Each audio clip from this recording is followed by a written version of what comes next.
नमस्कार दोस्तों, मैं Om Prakash Goswami education to all YouTube channel में आपका हार्दिक स्वागत है। इस वीडियो में हम first pre board exam 2022-23 class 12th Hindi का पेपर हल करने की कोशिश करेंगे, जो कि 80 मार्क्स का और 3 घंटे का था।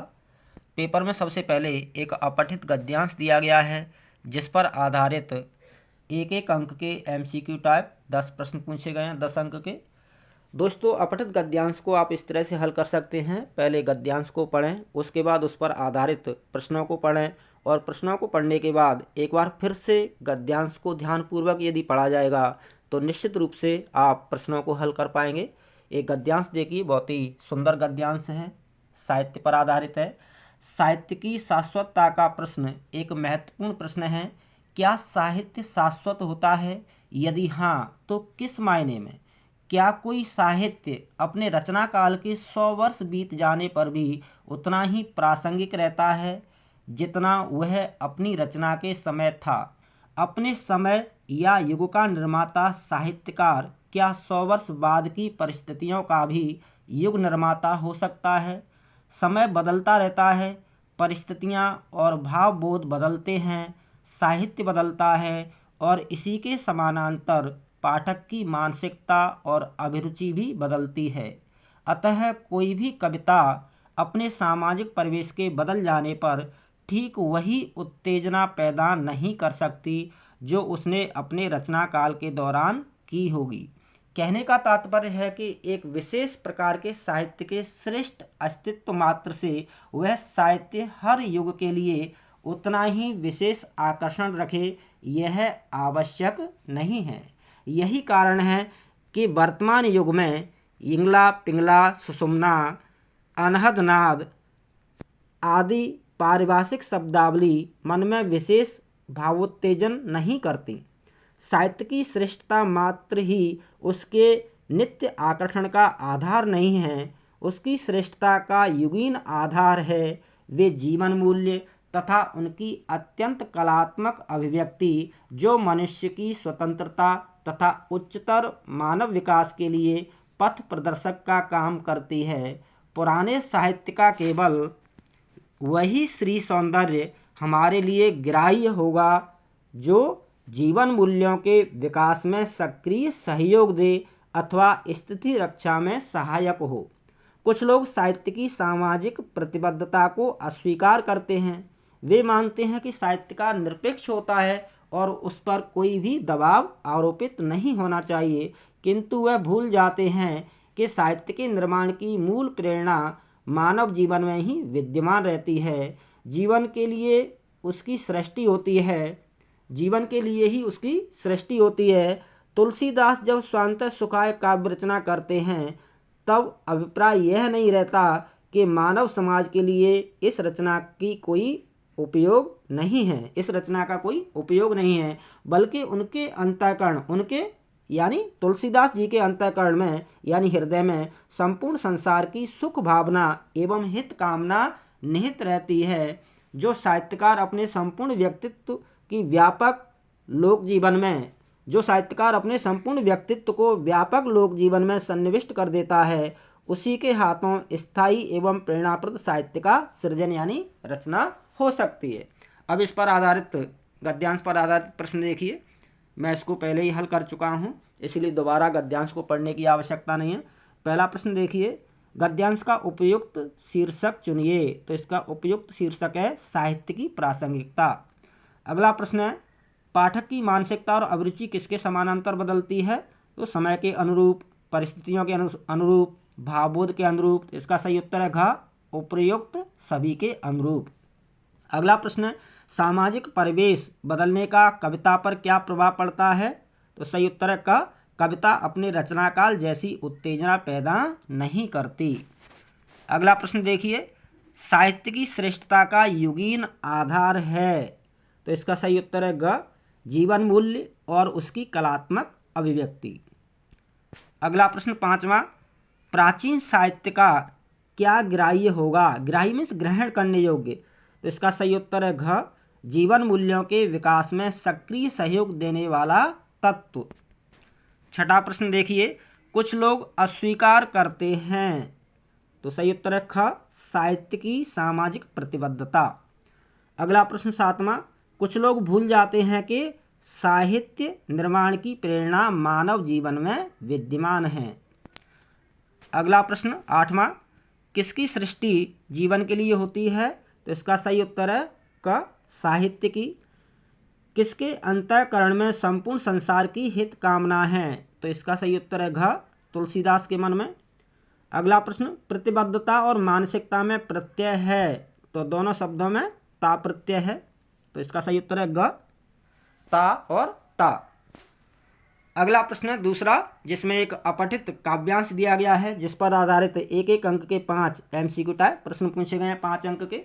बहुत ही सुंदर काव्यांश है। काव्यांश देखिए, पद्यांश। लक्ष्मण रेखा के दास तटों तक ही जाकर फिर जाते हैं, वर्जित समुद्र में नाव लिए स्वाधीन वीर हो जाते हैं। आज़ादी है अधिकार खोज की नई राह पर आने का, आज़ादी है अधिकार नए दीपों का पता लगाने का। रोटी उसकी जिसका अनाज जिसकी जमीन जिसका श्रम है, अब कौन उलट सकता स्वतंत्रता का सुसिद्ध सीधा क्रम है। आज़ादी है अधिकार परिश्रम का पुनीत फल पाने का, आज़ादी है अधिकार शोषणों की धज्जियां उड़ाने का। है कौन जगत में जो स्वतंत्र जनसत्ता का अवरोध करे, रह सकता सत्तारूढ़ कौन जनता जब उस पर क्रोध करे। आज़ादी केवल नहीं आप अपनी सरकार बनाना है, आज़ादी केवल नहीं आप अपनी सरकार बनाना ही, आज़ादी है उसके विरुद्ध खुलकर विद्रोह बचाना भी, आज़ादी है उसके विरुद्ध खुलकर विद्रोह मचाना भी। गौरव की भाषा नई सीख, भिखमंगों की आवाज़ बदल, सिमटी बाहों को खोल गरुड़, उड़ने का अंदाज बदल। स्वाधीन मनुष्य की इच्छा के आगे पहाड़ हिल सकते हैं, स्वाधीन मनुष्य की इच्छा के आगे पहाड़ हिल सकते हैं। रोटी क्या अंबर वाले सारे श्रृंगार मिल सकते हैं। बहुत ही सुंदर पद्यांश। अब इस पर आधारित प्रश्न देखिए। पहला प्रश्न है, तट तक जाकर ही कौन लोग लौट आते हैं? तो सही उत्तर है ख, जो लीक पर चलने वाले और परंपरावादी हैं। अगला प्रश्न, आज़ादी आवश्यक है, आज़ादी आवश्यक है, तो सही उत्तर है क, परिश्रम का फल पाने और शोषण का विरोध करने के लिए। तीसरा प्रश्न, जनता के क्रोध का क्या परिणाम होता है? सत्ताधारियों को सत्ता छोड़नी पड़ती है। अगला प्रश्न, रोटी उसकी है, रोटी उसकी है जो जमीन पर अपने श्रम से अनाज पैदा करता है। पांचवा प्रश्न, कवि ने किस पंक्ति में गिड़गिड़ाकर छोड़कर स्वाभिमानी बनने की बात की है? तो ग ऑप्शन सही है, गौरव की भाषा नई सीख, भिखमंगों की आवाज़ बदल। इसके अथवा में पद्यांश देखिए, ये भी पद्यांश बहुत ही सुंदर पद्यांश है, अथवा में दिया गया पद्यांश देखिए। क्या रोकेंगे प्रलय मेघ, क्या विद्युत घन के नर्तन, मुझे न साथी रोक सकेंगे सागर के गर्जन तर्जन। मैं अविराम पथिक अलबेला, रुके न मेरे कभी चरण, फूलों के बदले फूलों का किया न मैंने मित्र चयन। मैं विपदाओं मैं मुस्काता नव आशा के दीप लिए, फिर मुझको क्या रोक सकेंगे जीवन के उत्थान पतन। मैं अटका कब कब विचलित में सतत डगर मेरी संबल, रोक सकी पगले कब मुझको यह युग की प्राचीर निर्बल। रोक सकी पगले कब मुझको यह युग की प्राचीर निबल। आंधी हो ओले वर्षा हो राह सुपरिचित है मेरी, फिर मुझको क्या डरा सकेंगे ये जग के खंडन मंडन। फिर मुझको क्या डरा सकेंगे ये जग के खंडन मंडन। मुझे डरा पाए कब अंधड़ ज्वालामुखियों के कंपन, मुझे पथिक कब रोक सके हैं अग्निशिखाओं के नर्तन। मैं बढ़ता अविराम निरंतर तन मन में उन्माद लिए, फिर मुझको क्या डरा सकेंगे यह बादल विद्युत नर्तन। अब इस पर आधारित प्रश्न देखिए, बहुत ही सुंदर पद्यांश। पहला प्रश्न, कवि के स्वभाव की क्या विशेषता है? तो ग ऑप्शन सही है, गतिशीलता और संघर्षशीलता। दूसरा प्रश्न, कविता में आए मेघ विद्युत यानी बिजली और ज्वालामुखी किसके प्रतीक हैं? जीवन पथ की बाधाओं के, जीवन में आने वाली बाधाओं के। किसको निर्बल कहा गया है? युग की प्राचीर को। कवि को कौन नहीं डरा सकेगा? अंधड़ और ज्वालामुखी। पांचवा प्रश्न देखिए, कवि निरंतर किस प्रकार बढ़ रहा है? तो ग ऑप्शन सही है, तन मन में उन्माद लेकर। अगला जो तीसरा प्रश्न है वो अभिव्यक्ति और माध्यम पर आधारित एमसीक्यू टाइप बहुविकल्पीय प्रश्न पूछे गए हैं। 5 प्रश्न जो कि 1 अंक के और एमसीक्यू टाइप है 5 अंक के। पहला प्रश्न देखिए, संचार प्रक्रिया में किसी प्रकार की बाधा आ जाए तो उसे क्या कहते हैं? वो सही है क, शोर। शोर कहा जाता है उसे, संचार में आने वाली बाधा को शोर कहा जाता है। जनसंचार माध्यम किन कार्यों को संपन्न करता है? एजेंडा तैयार करना, सूचना देना, शिक्षित करना। तो सही उत्तर है घ, ये सभी। तीसरा प्रश्न देखिए, लोकतंत्र का चौथा स्तंभ किसे कहा जाता है? तो इसमें दोनों ही ऑप्शन सही हैं, पत्रकारिता को, मीडिया को। ये दोनों ही पर्यायवाची हैं, पर्याय हैं एक दूसरे के, कॉमन वर्ड हैं। तो इसमें पत्रकारिता और मीडिया दोनों ही ऑप्शन सही है। अगला प्रश्न चौथा, नाटक में संवाद कैसे होने चाहिए? संक्षिप्त व प्रभावशाली। 5वां प्रश्न, आज के समय में एक जगह से दूसरी जगह 1 सेकंड में कितने शब्द भेजे जा सकते हैं? तो इसका सही उत्तर है आंसर की के आधार पर 70,000 लगभग। अगला प्रश्न जिसमें एक पठित काव्यांश है जिस पर आधारित 1 अंक के 5 एमसीक्यू टाइप प्रश्न पूछे गए हैं। काव्यांश देखिए, फिर बार बार गर्जन, वर्षण है मूसलाधार, हृदय थाम लेता संसार, सुन सुन घोर वज्र हुंकार, असन पात से सापित उन्नत सत वीर, क्षत विक्षत हत अचल शरीर, गगन स्पर्शी स्पर्धा धीर। अब इस पर आधारित प्रश्न देखिए, बादल किस प्रकार धरती पर बरस रहे हैं? तो सही उत्तर है ख, गर्जना के साथ मूसलाधार रूप में। अगला प्रश्न, बादलों के बरसने का संसार पर क्या असर पड़ता है? तो पहला ऑप्शन सही है, भयभीत तो होकर अपना हृदय थाम लेता है। अगला प्रश्न, फिर पंक्ति में कौन सा अलंकार है? तो इसका सही उत्तर है ब, पुनरुक्ति प्रकाश। असनपात का अर्थ है, सही उत्तर है ख, बिजली का गिरना। असनपात यानी बिजली का गिरना। अगला प्रश्न 5वां, इस काव्यांश में कवि ने क्या बतलाया है? तो सही उत्तर है ख, बादलों के क्रांतिकारी स्वरूप के बारे में बताया है कवि ने कविता में, काव्यांश में। अगला प्रश्न एक पठित गद्यांश है जो कि काले मेघा पानी दे से है, पाठ से है, जिसके लेखक धर्मवीर भारती जी हैं, जिस पर आधारित गद्यांश पर आधारित 1 अंक के 5 एमसीक्यू टाइप प्रश्न पूछे गए हैं 5 अंक के। गद्यांश देखिए, हम आज देश के लिए करते क्या हैं? मांगे हर क्षेत्र में बड़ी बड़ी हैं, पर त्याग का कहीं नामो निशान नहीं है। अपना स्वार्थ आज एकमात्र लक्ष्य रह गया है। हम चटखारे लेकर इसके या उसके भ्रष्टाचार की बातें करते हैं, पर क्या कभी हमने जांचा है कि अपने स्तर पर, अपने दायरे में हम उसी भ्रष्टाचार के अंग तो नहीं बन रहे हैं? काले मेघा दल के दल उमड़ते हैं, पानी झमाझम बरसता है, पर गगरी फूटी की फूटी रह जाती है, बैल प्यासे के प्यासे रह जाते हैं, और आखिर कब बदलेगी यह स्थिति? आखिर कब बदलेगी यह स्थिति? अब इस पर आधारित प्रश्न देखिए, देश की वर्तमान स्थिति के बारे में लेखक के क्या विचार हैं? वर्तमान समय में सभी स्वार्थी हो गए हैं, समाज में सर्वत्र भ्रष्टाचार व्याप्त है, सभी को अपने स्वार्थ से मतलब है, देश के प्रति अपने कर्तव्यों से किसी को कोई मतलब नहीं है। तो सही उत्तर है घ, उपर्युक्त सभी सही हैं। अगला प्रश्न दूसरा, आशय स्पष्ट कीजिए।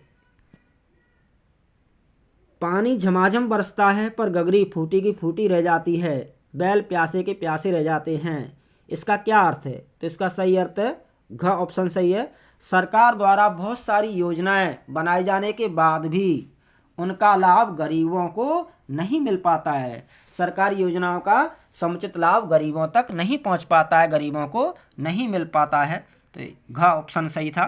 दूसरा प्रश्न देखिए, तीसरा प्रश्न, लोग चटखारे लेकर क्या करते हैं? दूसरे द्वारा किए जा रहे भ्रष्टाचार की बातें करते हैं। चौथा प्रश्न, स्वार्थ का पर्यायवाची शब्द है, तो ग ऑप्शन सही है, स्वहित। स्वहित मीन्स अपना भला, अपना लाभ, अपना हित। अगला प्रश्न, उपर्युक्त गद्यांश के लेखक का क्या नाम है? तो सही उत्तर है ख, धर्मवीर भारती। अगला प्रश्न छठा, जिसमें वितान भाग 2 के पाठों पर आधारित 1 अंक के 10 एमसीक्यू टाइप प्रश्न पूछे गए हैं। प्रश्न आप देख सकते हैं। पहला प्रश्न देखिए, सिल्वर वेडिंग कहानी की मूल संवेदना क्या है? तो सही उत्तर है क, पीढ़ियों का अंतराल। दूसरा प्रश्न है, जूझ कहानी के आधार पर बताइए कि एक प्रभावशाली शिक्षक किस तरह अपने विद्यार्थी का भविष्य संवार सकता है? तो इसका पहला ही ऑप्शन सही है क, प्रेरक, मार्गदर्शक, सौंदर्यीकर जैसा अध्यापक हो। दूसरा प्रश्न, सिल्वर वेडिंग में मर्यादा पुरुष किसे कहा गया है? सिल्वर वेडिंग में मर्यादा पुरुष किसे कहा गया है? तो सही ऑप्शन है ख, कृष्णानंद पांडे को यानी किशनदा को। चौथा प्रश्न, विषम परिस्थितियों में भी विकास संभव है, जूझ कहानी के आधार पर स्पष्ट कीजिए।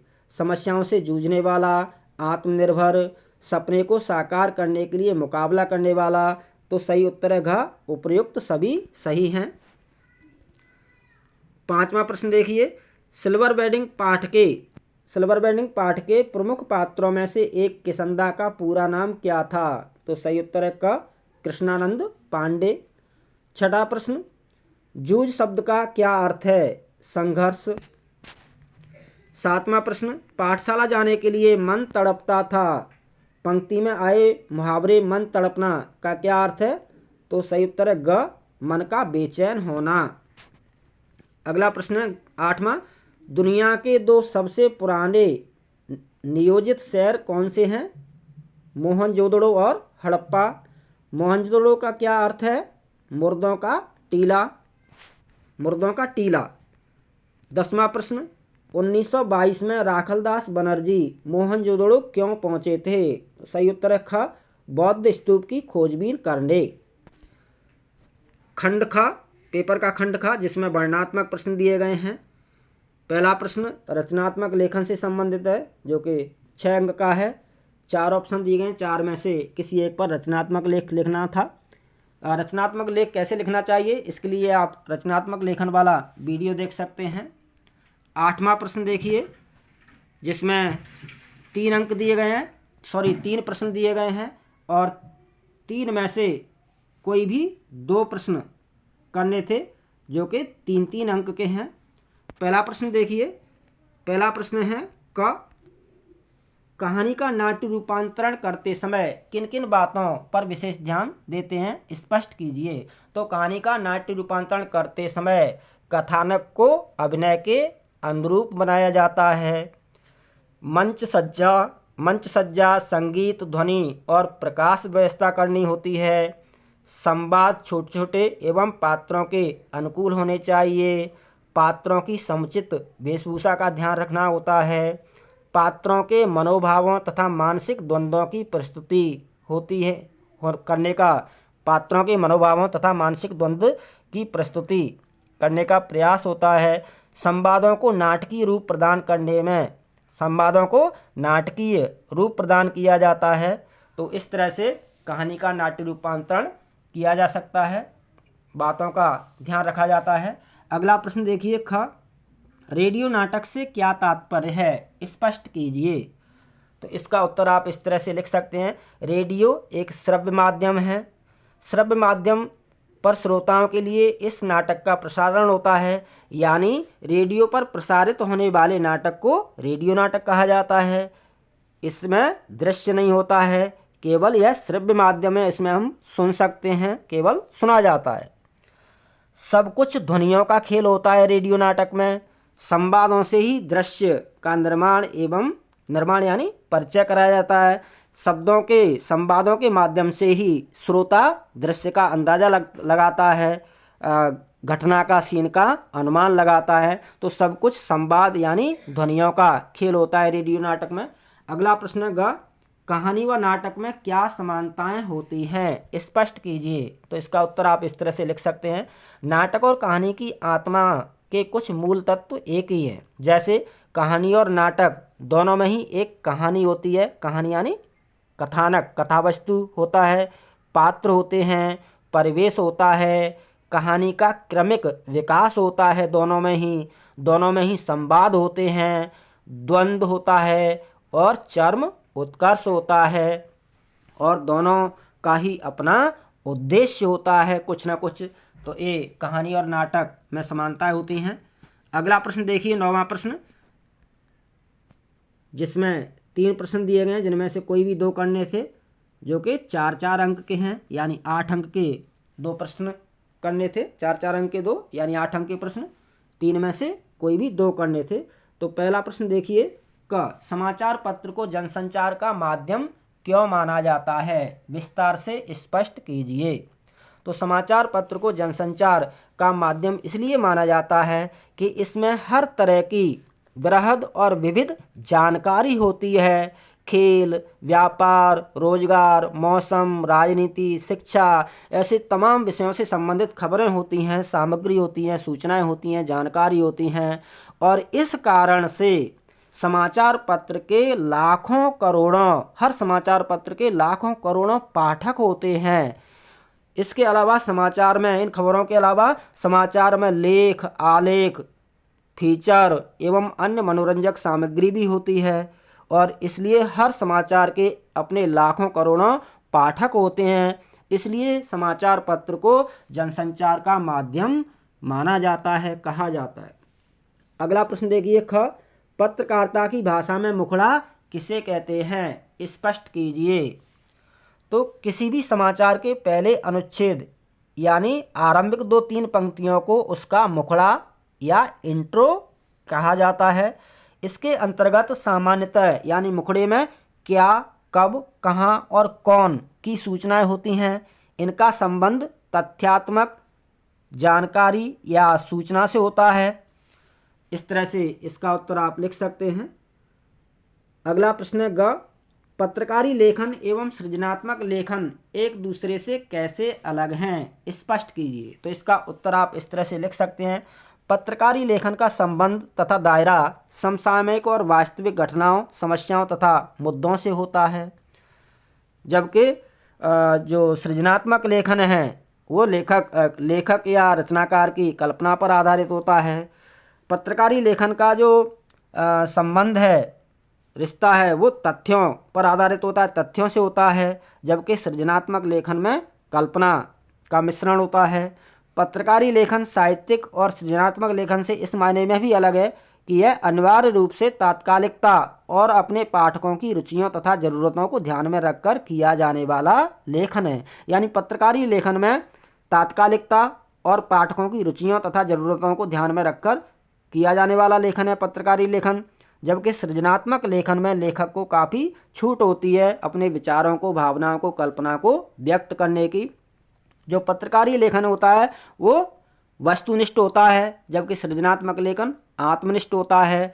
पत्रकारी लेखन तथ्यों एवं सूचनाओं पर आधारित होता है, जबकि सृजनात्मक लेखन में लेखक के अपने विचार, भावनाएं, कल्पनाएं भी होती हैं। और आत्मनिष्ठ लेखन होता है सृजनात्मक लेखन।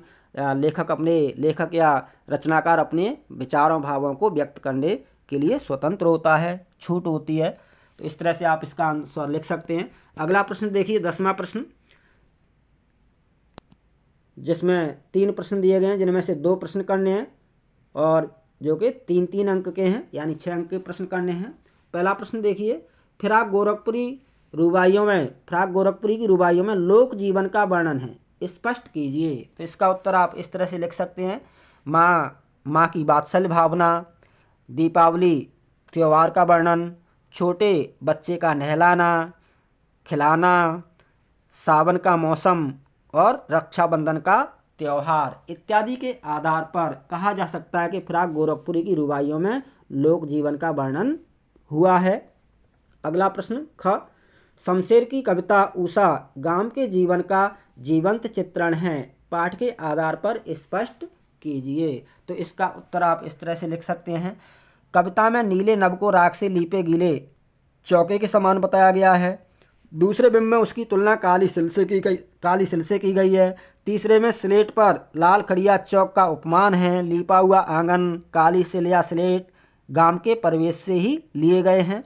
प्रातःकालीन सौंदर्य क्रमशः विकसित होता है। सर्वप्रथम राख से लीपा हुआ चौका जो गीली राख के कारण गहरे स्लेटी रंग का एहसास देता है और पौ फटने के समय आकाश के गहरे स्लेटी रंग से मेल खाता है। उसके पश्चात तनिक लालिमा के मिश्रण से काली सिल्का जरा से लाल केसर से धुलना सटीक उपमान है तथा सूर्य की लालिमा के रात की काली स्याही में घुल जाने का सुंदर बिंब प्रस्तुत करता है। धीरे धीरे लालिमा भी समाप्त हो जाती है और सुबह का नीला आकाश नील जल का आभास देता है। वह सूर्य की स्वर्णिम आभा गौरवर्णी देह के नील जल में नहाकर निकलने की उपमा को सार्थक सिद्ध करती है। इस तरह से आप उत्तर लिख सकते हैं। अगला प्रश्न ग, कवितावली के आधार पर सिद्ध कीजिए कि तुलसीदास को अपने समय की आर्थिक सामाजिक समस्याओं की समझ थी। तो इसका उत्तर आप इस तरह से लिख सकते हैं। कवितावली में उद्धृत छंदों से यह ज्ञात होता है कि तुलसीदास जी को अपने युग की आर्थिक विषमता की अच्छी समझ है। उन्होंने समकालीन समाज का यथार्थपरक चित्रण किया है। उन्होंने देखा कि उनके समय में बेरोजगारी की समस्या से मजदूर, किसान, नौकर, भिखारी आदि सभी लोग परेशान थे। गरीबी के कारण लोग अपनी संतानों तक को, अपने बच्चों तक को बेच रहे थे। सभी ओर भुखमरी और विवशता थी। तो इस तरह से आप इस प्रश्न का उत्तर लिख सकते हैं। अगला 11वां प्रश्न, जिसमें 2-2 अंक के 2 प्रश्न करने हैं। 4 अंक के प्रश्न पूछे गए हैं। 3 में से कोई भी 2 प्रश्न करने हैं। पहला प्रश्न देखिए, क रस का अक्षय पात्र से कवि ने रचना कर्म की किन विशेषताओं की ओर इंगित किया यानी इशारा किया है। तो इसका उत्तर आप इस तरह से लिख सकते हैं। अक्षय का अर्थ होता है नष्ट न होने वाला। कविता का रस इसी तरह का होता है। रस का अक्षय पात्र कभी भी खाली नहीं होता, वह जितना बांटा जाता है उतना ही भरता जाता है। यह रस चिरकाल तक आनंद देता है। खेत का अनाज, खेत में पैदा हुआ अनाज खत्म हो सकता है, लेकिन कविता का रस कभी खत्म नहीं होता। कविता रूपी रस अनंत काल तक बहता रहता है। कविता रूपी अक्षय पात्र हमेशा भरा रहता है। कविता कभी समाप्त नहीं होती, कभी रिक्त नहीं होती, खाली नहीं होती। वह अनंत काल तक समाज को अच्छाई और सच्चाई का संदेश देती रहती है, लोगों का पथ प्रशस्त करती रहती है, पथ प्रदर्शन करती रहती है। इसलिए कविता को रस का अक्षय पात्र कहा गया है। तो इस तरह से आप इसका उत्तर लिख सकते हैं। अगला प्रश्न देखिए, ख हम समर्थ शक्तिवान और हम एक दुर्बल को लाएंगे पंक्ति के माध्यम से कवि ने क्या व्यंग किया है। इस प्रश्न का उत्तर आप इस तरह से लिख सकते हैं। इस पंक्ति के माध्यम से कवि ने यही व्यंग किया है कि मीडिया वाले समर्थ और शक्तिशाली होते हैं, इतने शक्तिशाली कि वे किसी की करुणा को पर्दे पर दिखाकर पैसा कमा सकते हैं। वे एक दुर्बल अर्थात अपाहिज को लोगों के सामने प्रस्तुत कर सकते हैं ताकि लोगों की सहानुभूति प्राप्त करके प्रसिद्धि पाई जा सके। दूसरे की पीड़ा को धंधा बनाने पर व्यंग किया गया है इस पंक्ति के माध्यम से, जो कि अमानवीय है, अमानवीय कृत्य है, अनुचित है, गलत है। हमें किसी की वेदना को, किसी की पीड़ा को धंधा नहीं बनाना चाहिए। अगला प्रश्न है ग, पंख के बिना पक्षी और सूंड के बिना हाथी की क्या दशा होती है। काव्य प्रसंग में इनका उल्लेख क्यों किया गया है। तो इस प्रश्न का उत्तर आप इस तरह से लिख सकते हैं। राम विलाप करते हुए अपनी भावी स्थिति, राम का विलाप लक्ष्मण मूर्छा और राम का विलाप पाठ से संबंधित प्रश्न है। राम विलाप करते हुए अपनी भावी स्थिति का वर्णन कर रहे हैं कि जैसे पंख के बिना पक्षी और सूंड के बिना हाथी पीड़ित हो जाता है, दयनीय हो जाता है, लाचार हो जाता है, उनका अस्तित्व नगण्य हो जाता है, वैसा ही असहनीय कष्ट भगवान राम को लक्ष्मण के न होने से होगा। तो इस तरह से उत्तर लिख सकते हैं इसका आप। अगला प्रश्न देखिए 12वां, जिसमें 3 प्रश्न दिए गए हैं। 3 में से कोई 2 प्रश्न करने हैं जो कि 3-3 अंक के हैं। पहला प्रश्न का श्रम विभाजन और श्रमिक विभाजन का अंतर स्पष्ट कीजिए। तो इसका उत्तर आप इस तरह से लिख सकते हैं। श्रम विभाजन में क्षमता और कार्यकुशलता के आधार पर काम का बंटवारा होता है, जबकि श्रमिक विभाजन में लोगों को जन्म के आधार पर बांटकर पैतृक पैसे को अपनाने के लिए बाध्य किया जाता है। श्रम विभाजन में व्यक्ति अपनी रुचि के अनुरूप व्यवसाय का चयन करता है, जबकि श्रमिक विभाजन में व्यवसाय का चयन और व्यवसाय परिवर्तन की भी अनुमति नहीं होती है, जिससे समाज में ऊंच नीच का भेदभाव पैदा होता है। यह अस्वाभाविक विभाजन है, अनुचित है, गलत है। इस तरह से आप इसका उत्तर लिख सकते हैं। अगला प्रश्न देखिए ख, रात के भयानक सन्नाटे में लुट्टन की ढोलक क्या करिश्मा करती थी? तो इसका उत्तर आप इस तरह से लिख सकते हैं। रात के भयानक सन्नाटे में लुट्टन की ढोलक महामारी से जूझते लोगों को हिम्मत बनाती थी। ढोलक की आवाज़ से रात की विभीषिका और सन्नाटा कम होता था। महामारी से पीड़ित लोगों की नसों में बिजली सी दौड़ जाती थी। पहलवान लुट्टन सिंह की ढोलक की आवाज़ सुनकर उनकी आंखों के सामने दंगल का दृश्य साकार हो जाता था और वे अपनी पीड़ा भूल खुशी खुशी मौत को गले लगा लेते थे।